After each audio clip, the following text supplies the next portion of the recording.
Hello and welcome. Now in this video we're going to discuss the next menu over. We have discussed the File menu, the Home menu, the Insert menu, and now we will discuss the Design menu. And you'll notice that you have a number of different PowerPoint themes.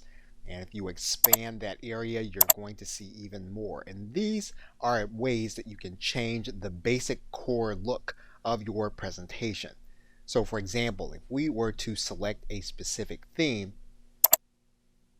you'll notice then that the entire presentation changes on different slides. Now, in addition to each theme, you also have variants within that theme. So for example, we can decide that we can change this core theme to a different variant, and we can expand those variants in ways that we can change the colors, we can change the fonts on that theme, we can change the effects on that theme, and we can change the background styles on that theme, and we can even format the background on a particular theme.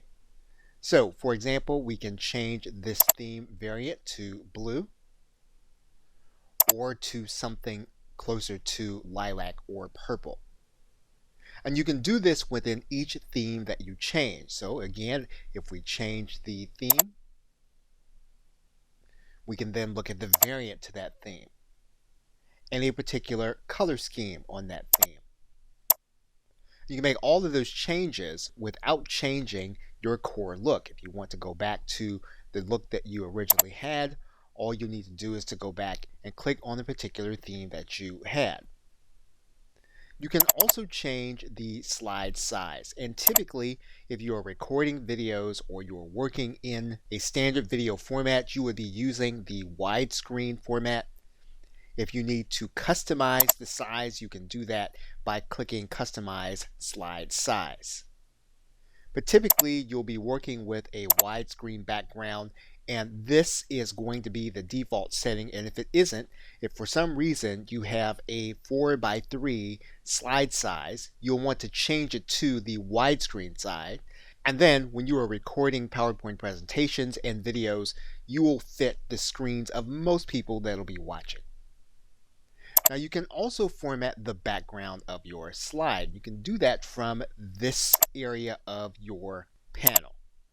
And one of the things that you can do in particular is you can do a picture or texture fill.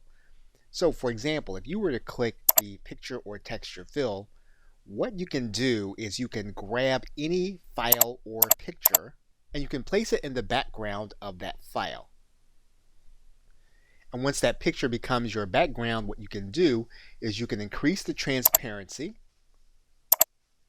It's an easy way to rebrand your entire presentation for an image that you already have. And this can be across all of your images. You can click Apply to All, and then it'll appear on all of your slides. You can return the slide back to its original state by going to the solid fill, and then clicking Apply to All, and then you'll see that your slide will appear the way it did before we began. And those are the basics of the Design menu. Okay, so with that, thanks, and I will see you in another video.